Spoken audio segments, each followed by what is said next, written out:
Hey, everybody, and welcome back to another episode of Bulletproof Selling. My name is Sean Rhodes. I'm the Chief Sales Sergeant here at Bulletproof Selling and author of the book Bulletproof Selling, a guide for systemizing sales on the battlefield of business. Now, here at Bulletproof Selling, we believe that hope is not a sales strategy. And in the work that I get to do with organizations across the world, I see that more often than not, salespeople are hoping that things are going to go their way.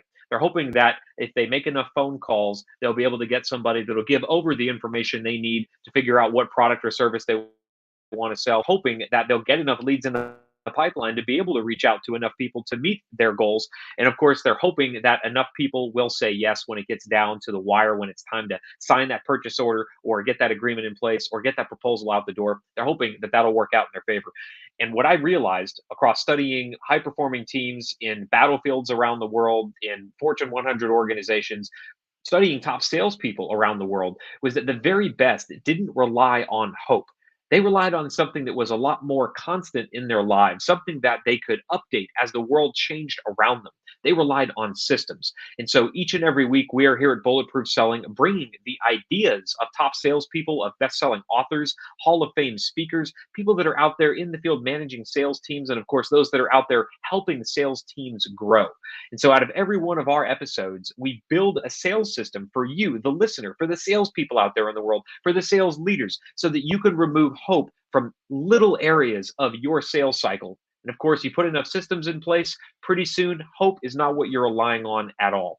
And so, when I run into people that are out there in the world helping salespeople actually implement systems, it's always a pleasure because, of course, I get to do this. But just like you, whatever industry you're in, the chance to sit down and talk to one of your peers, somebody that's actually out there doing the same thing that you do for the same market or even for a different market, always brings up new ideas, new ways of seeing the world, new perspective. And if you can get a new perspective, it'll probably help you update the systems that you have in place, whether those systems live in your head, like I see a lot of senior salespeople carrying around, or whether they're in a CRM, whether they're in a tech stack, whether they're in some spreadsheet that you have access to so that you don't have to think of what's important to you in the moment, that you can rely on something more constant so that you can be more present with your prospects so that you can serve them better. And so it's my pleasure to welcome to the show someone that's doing that as well, somebody that's out there in the world building systems, leveraging CRMs, doing the things that we know help salespeople capture those best practices and get them into systems. So it's my pleasure to welcome to the show today, Sebastien van Heyningen. Now, did I say that right? Because we practiced it.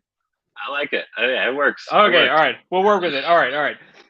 Heyningen. It's a great name, sir. So I'm excited to get your background, what got you into the world of sales, and what it is that you help salespeople accomplish today, man. So let's hear a little bit of your story. Yeah. So my background, I guess you could say I'm a career SDR, demand gen, lead gen. My first job out of college, I was a high volume cold calling rep at a Series A startup, and I got to see that company grow from the inside. So I came on at Mm, employee 15, I left at employee 500, and so there was a lot of hope. And not enough systems in that company. So I got to see as a user, as a sales user, all the ways that this could go wrong and this could go right. I jumped around a little bit after that and held a few different sales jobs, but I kind of settled into consulting. So I've been consulting for about 5 years, first through a larger agency and now through my own. Central Metric, we're a revenue operations consulting agency, and we help people install and set up systems that help salespeople sell better and rely less on hope. And what type of organizations do you work with? Is it startups up to the big boys and girls of the world, or do you have like a sweet spot of folks that you really find you serve well? Yeah, I mean, our biggest client ever was public. Our smallest client ever was 2 employees. So anywhere in Nice. between there. But I would say our sweet spot is probably in that same realm of where I started my career, Series A to Series B, Hmm. 5-ish to 30 mil ARR. You're just getting that first round of investment. You've gone to market, but you're not really sure how scalable your processes are. It's time to take off, but you're not sure how. That's when we come in.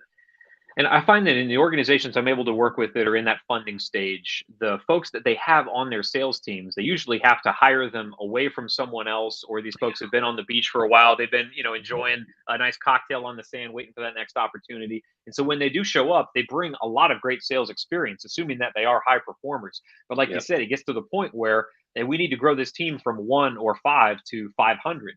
and we can't make 500 of you because you bring 20 or 30 years of experience as a sales development rep from your background and your history.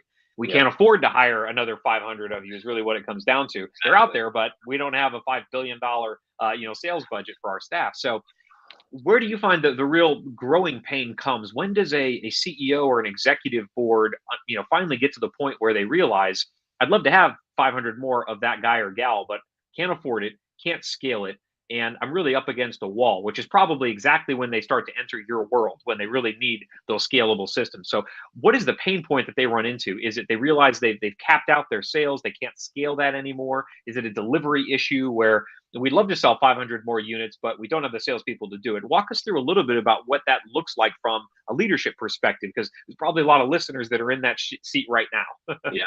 Yeah. So you feel it first every time you meet with the board, right?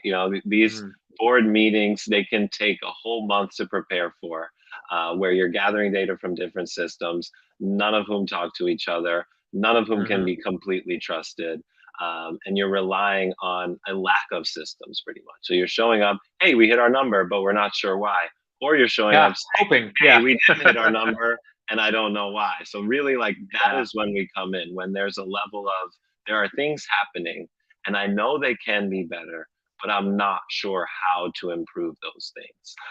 And the more you get into it, the more complex it gets. We're talking Instagram ads, LinkedIn ads, SEO, podcasts, webinars, your website, 10 sales reps. This could be hundreds, if not thousands of data points every day happening in 5 different systems, for example. And so once you Yeah. start to feel that pain of like, I don't know what's happening. I don't have visibility into my own organization. But at the end of the month, we somehow hit quota or we didn't. That's when we come in to help systematize and make things a little bit more visible for the executive suite and the board.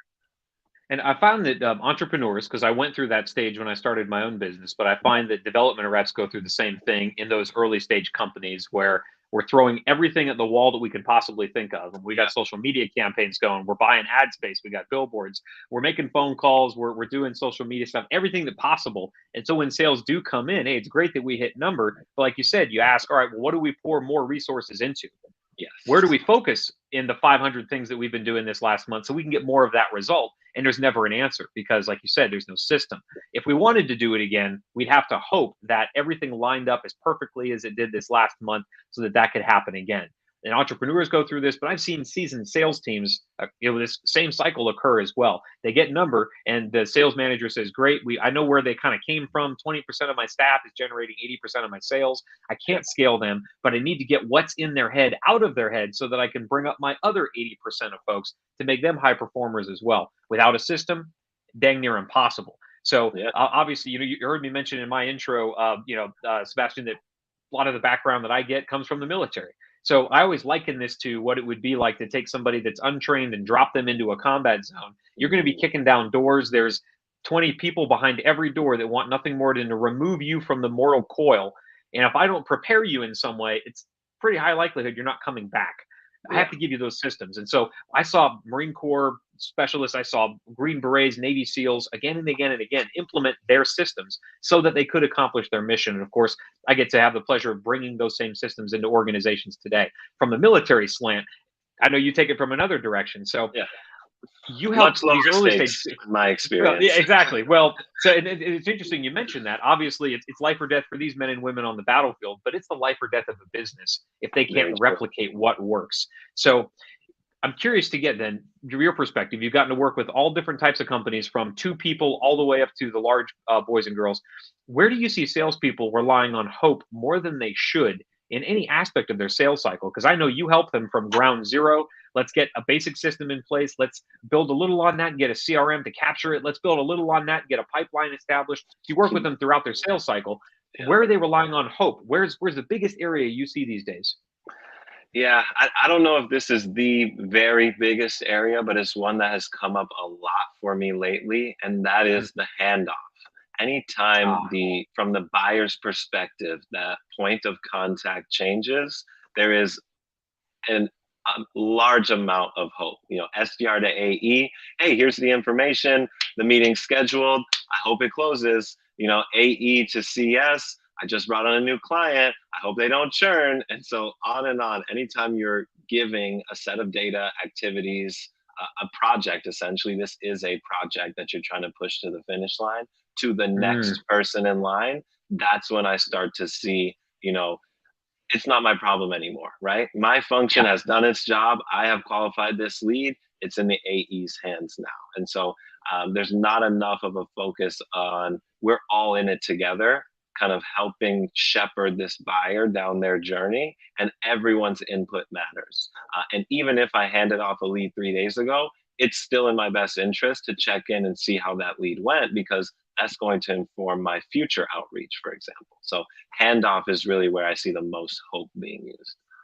Do you feel like that's a failure on the part of the lack of that kind of core mission that the team has? Because I'm thinking of all the experiences I had in the military, Sebastien, where we had a mission, we had to involve operations, logistics, intelligence. All these disparate elements had to come together to each contribute a piece that was vital and important.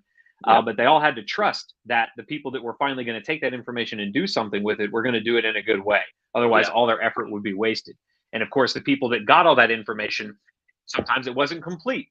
We really wish we would have known the fact that this person had these character traits, or they were going to be, moving around with that vehicle or that weapon system. So there's always a missing element that we try to learn from as well. So where do you find that the ball is dropped inside these organizations? Does it happen before the lead is even developed because there's a lack of a process, or does it happen because people in the handoff are not following best practices? Yeah, I mean, I think the latter happens a lot, but I think the onus is on leadership, or at least on process design, to make sure that you're setting your folks up for success. So there's going to be a lot of cases where the process is quote unquote perfect. If it's followed the way that it quote unquote should be, then it will happen the way that everybody wants it. But we live in the real world, and there are things that come up that are not considered during process design. And so I think you might say that let's make sure that everybody does it the way we want it. But I say, let's ask why it's not being done the way we want it. And let's close that gap and be proactive and reach out to the other side and make sure that they understand why this information is important. Or even be open to realizing that the information you wanted is not as important as you think. The word that I keep going to is empathy, and trying to understand what the other side needs. Marketing, they need some level of generating leads. Sales needs to generate pipeline. Client success needs to generate successful clients that renew. And so once you understand the incentives of the people you're supposed to work behind, then I think it's leadership's job to align all of those incentives so that we're all rowing in the same direction. And obviously this is because I haven't met many people in organizations that don't have a handoff across their client process. Larger the organization gets, the more handoffs tend to occur between that, development rep that's got to just bang the phone 1,000 times a day, like you did in your early career, and I've done as well.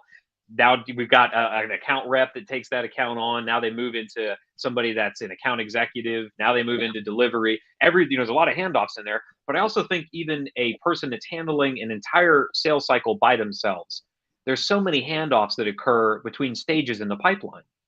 Between taking somebody that's a lead, I don't know anything about them. Now I know a little bit through research. I have enough, dangerous enough to reach out. Now I've qualified them as a buyer. Now there's a handoff to the next stage where I've got to learn more about their challenges, handoff to the next stage, drive them into a meeting, handoff to the next stage. So there's a lot of handoffs that happen at both macro, high level, and a micro, low level, tactical level.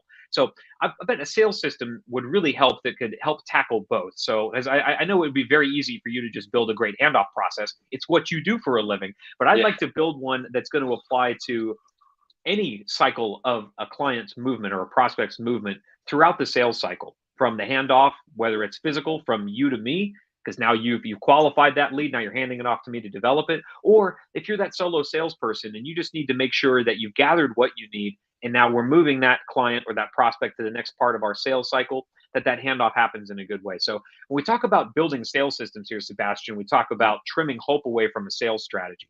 So we use the acronym TRIM because in the military, we're all about acronyms. You probably have plenty in your organization as well, things that help us save time, but it also have deep meaning. So with this acronym TRIM, the T element in this acronym is the trigger. That's the first one up out the door. So if I'm building a system for the battlefield, my folks need to know where to pull that off the shelf, out of their brains, out of their notebook, out of their checklist to begin using it. There's different systems for different elements of where we are. So especially in a sales cycle, different systems come into play. So if I'm building a great handoff process or ensuring the one I have is really designed to work as well as it should, what's the trigger element? Do I need to be building this thing before I reach out to a prospect? Is it better off built on the fly so at least I have a beta test to go off of, learning the things I need to go along the way? If you're consulting with one of your sales organizations and they say, Sebastian, we need a better handoff process, where would you recommend they start? Yeah, I mean, I think you start with your list of requirements and that foundational work that you probably should have done before you had this problem, to be completely honest with you. And this is something that we've been focusing on a lot lately, which is anticipating the different steps in the buyer's journey. So what actions is the buyer taking at each phase of their journey? What information do they need? And what information do we need? And then deciding, to use your word, what is the trigger point that determines when a handoff is necessary. So once you know if prospect takes actions X, Y, Z, we must hand off, then you can start to think, when we hand off, what does the next person in the line need? What information is important to them? Can we make sure that we gather that information before trigger point XYZ happens, and then pull it all together? Do our systems have the right fields, automations, reports to capture all of this so that we can check on how it's doing over time? I love that it's important that we get what we need, but it is vital that we do this from the perspective of what does that prospect or client need in order to maximize their conversion, because it's really, really easy at the early stage of a prospect relationship to destroy it by making a promise or telling them, I've got the information we need, Mr. or Miss Smith. Now we're going to get in touch with you in a week. And that call or email never comes in. You've just destroyed the trust, right? So I love the idea of building this. Of course, we need to figure out what internally do we need with our organization to capture that information so that when that handoff occurs, those questions don't have to be re-asked. We don't have to go through an entire discovery process with the client again, if that's already been done, but really doing this from the perspective of, from a client perspective, what does that person, that man or woman need in order to really be set up for success so that they continue to trust in us, they continue to get value from these conversations? Because of course, and any of us could look at our sales cycle and say, my prospect needs something early on, but that's going to deepen the information they need, the assurance they need, the trust that needs to be built, the value that I need to be providing, whether or not they become a client of mine, has to increase along the sales cycle. So when that final sale does occur, purchase order, signatures on the check, whatever that is, it's a natural outflow of that. Like, why wouldn't I be doing business with you? Because you've treated me so well and provided so much value along the way. Awesome trigger element, probably one of the best ones we've ever had. So triggers out of the way. Speaking my language. That's it, dude. We're absolutely working on it. So trigger elements out of the way, which I love that idea of planning that ahead of time. Now we're into the R in trim, which is making this thing repeatable. And so this is where we're going to get a little more tactical, move out of strategy and into tactics, because I want a 4 or a 5-step process that I can kind of rubber stamp across my handoff from my development rep to my account executive, or if I'm a salesperson operating all this by myself, from one stage of my pipeline to another. What are the 4 or 5 elements that I need to make sure I'm checking off that may have a lot of sub elements underneath them, but the 4 or 5 big areas that I need to make sure I'm handling as I build this handoff process? That is a great question. At the risk of repeating myself, I think you need to, 4 to 5 step process. First, you need to determine what that trigger point is. What is the reason for the handoff? Then you need to determine what information needs to be handed off. Then you need to determine, from the perspective of the buyer, what is that experience? Is this valuable? Is it worth their time? Or is it an unnecessary step? Like, we've all been on demos, like you mentioned, where they're asking you the same questions that they asked you last week. And I think after that, you need to create a system that reports on the results of what you built. So I'll give you an example. SDR to AE handoff. We want to gather these 10 fields before the handoff, We want to put them into the system, and then we want to report. When a deal or a contact or an account gets to this stage, how many of them are missing key points of these 10 fields that we find important? And then going back to my earlier point, maybe you don't need 10. Maybe 100 deals get to this phase and all of them are missing 1 out of the 10 fields that you think are important. Well, guess what? It's not that important probably. Be open to the feedback that your buyers and your sellers, who are the end users of the software platform that is your revenue organization, let that feedback decide how this process changes. So it's determining what needs to happen, determining what data needs to move, determining who has a good experience, and then opening those ears and listening to everybody that's involved. A really big problem that we see in this world of RevOps is over architecting. I've built a system that on my side of the glass, it makes a ton of sense. Then I open the door and I tell the sales reps to do it, and it doesn't make any sense to them. They are the ones that are closer to being correct than you are as the leader, because they're the ones that are actually doing the activy every day. They're in the field. Yeah, they're in the field. So you have to enable them. There you go.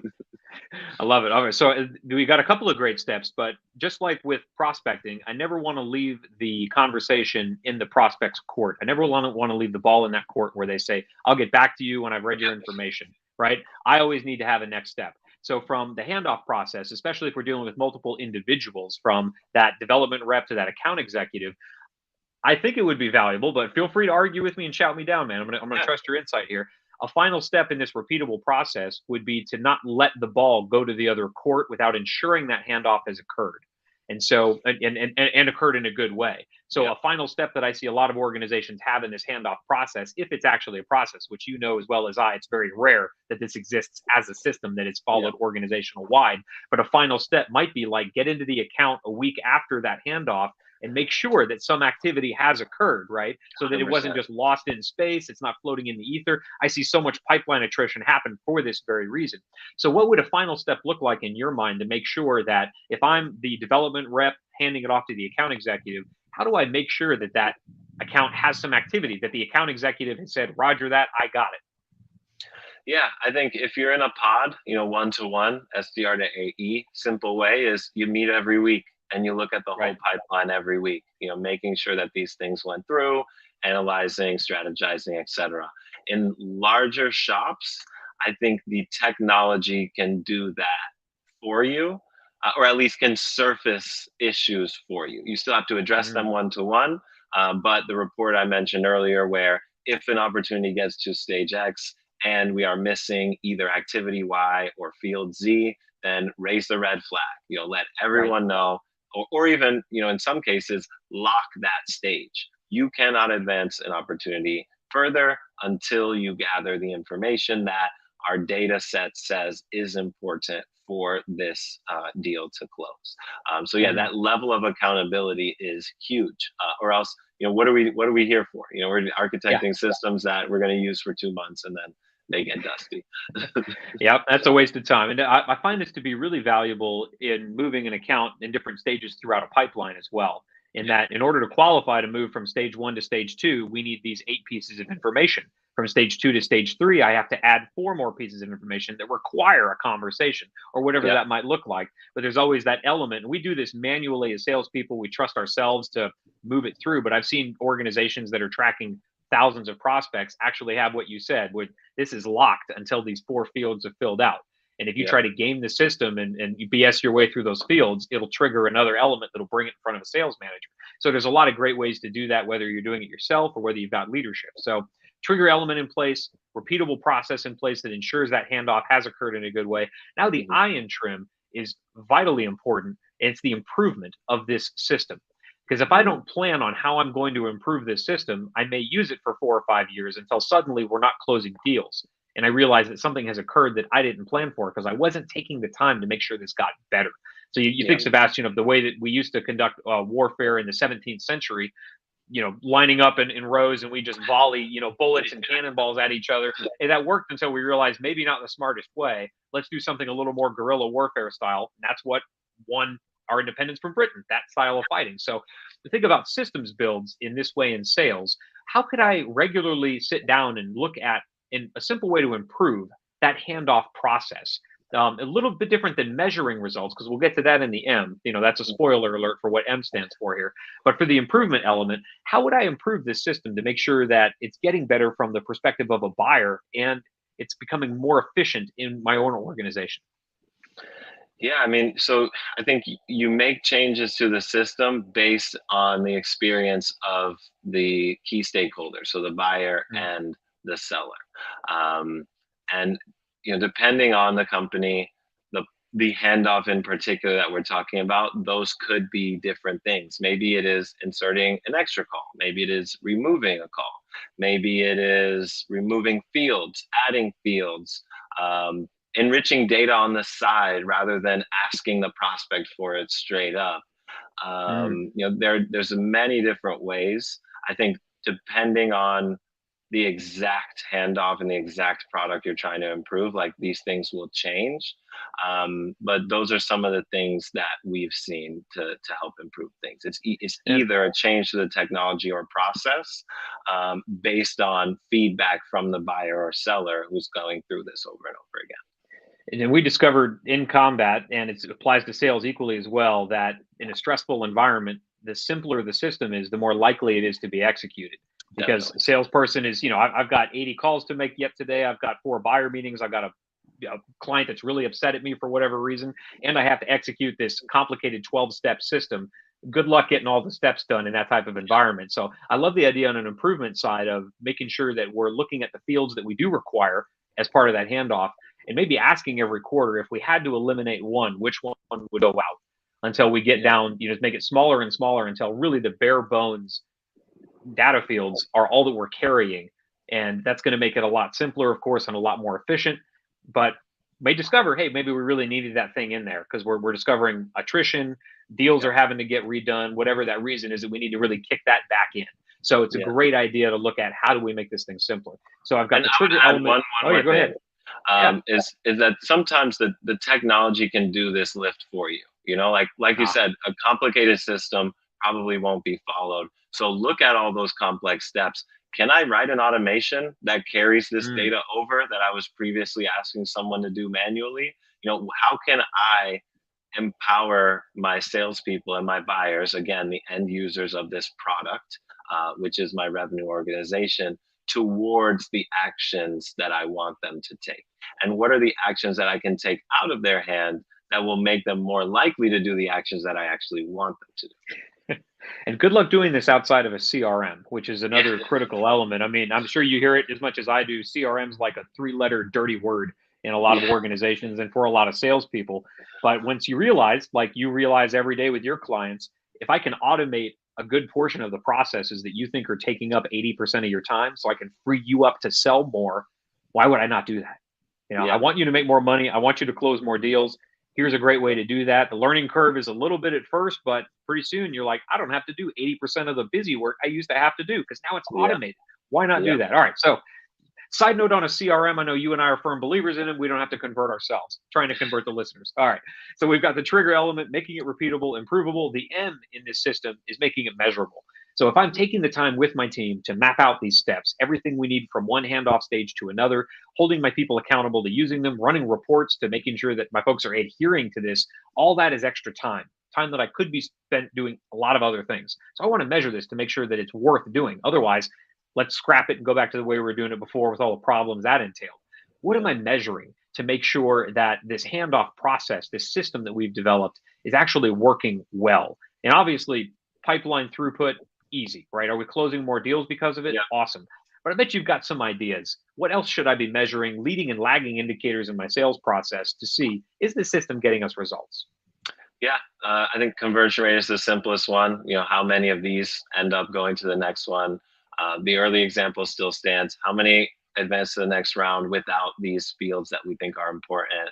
Time in stage is one that I think is absolutely necessary. If you're in the discovery stage for 4 months, like, how much more do you have to discover, man? Like, come on. Yeah. So time and stage is really important. Missing fields is really important. I would say last activity. So going back to time and stage, has this deal or contact or account been touched recently? Are they really engaged, or are we just checking boxes until we get to close loss? What else? And then going with time, I would even measure, and this is one of the hardest ones to measure, time in systems. So, for example, we want to save the time of our salespeople. The whole purpose of this automated, complex mess of technology and process is so that our salespeople spend most of their time selling, not data entering. And so count that time, hey, salesperson, you just had a really great call. They want to get on a demo. Show me how long it takes you to set up the technology to display that result. The demo happened. You're writing a proposal. Show me how much time it takes you to create a proposal and update all of your systems. You will be shocked at how much time a sales rep is spending data entering for one deal at a time. And once you give them that time back, then it doesn't become one deal at a time. It becomes 3 to 5. And so you're a force multiplier by eliminating busy work.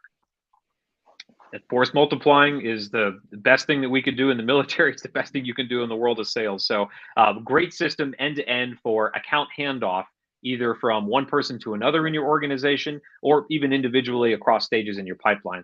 Great system, man. So want to make sure people have a chance to get out there and go use it, get back to selling. So how do we find out more about you, about your company, about the system builds that you're doing, in case I either just want to learn more about it, or heck, I'm a sales manager, I need what you have to offer? How do we find out more about your world? Yeah, I think LinkedIn is the best place to reach me directly. I probably post every day. I am very, very much way too active on LinkedIn and super responsive. So if you need anything, whether it's advice or my services, hit me up there. We also are doing a series of workshops where we map out the buyer journey, including these handoff points, that foundational work that we talked about, helping our clients and now the more general public think about their buyer journey holistically in a way that aligns your people, your process, and your tech around that journey and not the other way around. Amazing, amazing. We'll definitely hit him up on LinkedIn. Very active, in fact. I can speak from personal experience on that. That's a good thing to have, where when you drop a message for Sebastien, he's going to get back to you. So for all of us here, make sure you're following us at Bulletproof Selling on LinkedIn. That's our most active platform as well. We're dropping new content 5 days a week there. And of course, if you're interested in seeing more of these live streams, more of the archive videos, every single one of the conversations we've had on YouTube, on our channel, absolutely free for you. So check out our YouTube channel at Bulletproof Selling. And of course, if you're listening, you probably got us on iTunes, Stitcher, and Spotify, anywhere that podcasts can be found. Of course, for more sales systems, just like the one that you heard Sebastien and I build today, make sure you're checking those out over at bulletproofselling.us, where every single one of those is archived. You can pull it up, search them, find the one that you need most. And of course, for replacing hope with certainty in your sales, that's where you're going to find it, bulletproofselling.us. Well, Sean Rhodes here as well, Chief Sales Sergeant of Bulletproof Selling, right with Sebastien. Thank you so much for joining us today, Sebastien, and serving the sales community. Let's get out there and make selling bulletproof. All right. Thanks for having me. Let's do it.